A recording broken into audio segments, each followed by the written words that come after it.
karakteristik yang diamati. Taksonomi. Taksonomi merupakan ilmu yang mempelajari terbentuknya kelompok-kelompok makhluk hidup yang memiliki banyak persamaan. Nah, ini adalah susunan dari taksonomi. Gimana? Yang dari kingdom, filum, kelas, ordo, famili, genus, spesies, dan perennials. Oke, lanjut ke dinamika makhluk hidup.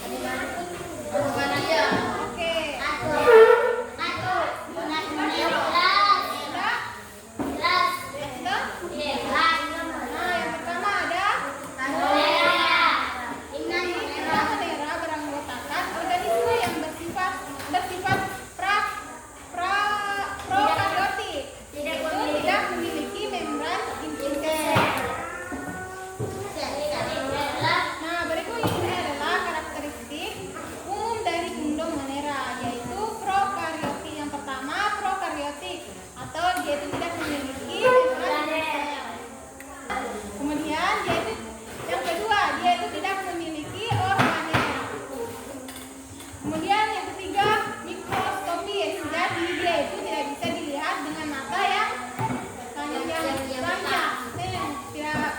Jadi kita kalau melihat ini kingdom monera, kita harus menggunakan mikroskop. Pernah lihat mikroskop kan? Pernah pakai? Pernah lihat toh? Pernah. Kemudian uniseluler dan multiseluler.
Nah, ada yang pernah bikin roti kah? Didiamkan deh pokoknya tuh. Kalau bikin roti didiamkan tuh. Nah, di situ nih. Tahu sih. Nah, di situ nih terjadi yang namanya fermentasi. Kalau didiamkan lama mengembang tuh. Ini namanya fermentasi. Nah, kemudian habitatnya itu lingkungan yang kaya gula. Kalau buat juga donat itu pakai gula supaya mempercepat reaksi fermentasi. Kemudian yang kelima yaitu virus. Parasit yang berkurang. Pernah dengar virus? Iya, ya corona itu virus yang merupakan parasit yang bermuara mikroskopik atau tidak bisa dilihat dengan yang dapat menginfeksi sel organisme biologis. Waktu corona ini ada yang sudah kena corona?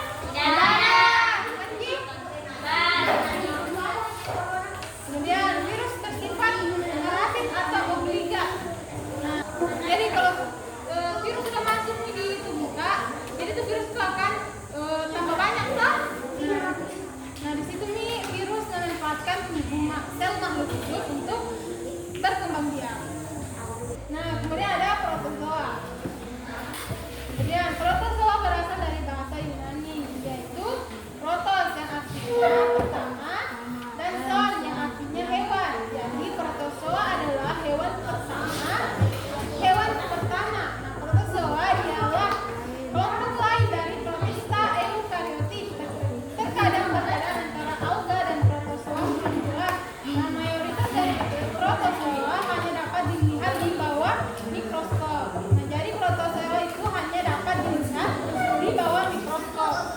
Kemudian karakteristik protozoa yaitu eukariotik atau memiliki sel. Kemudian dinding selnya tidak ada dinding sel, hanya ada plasma. Nah, ukurannya 1 sampai 5 mikrometer. Jadi lebih besar lagi dia dibanding tadi kamir.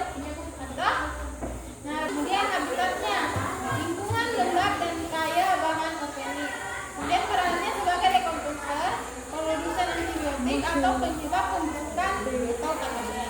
Oke.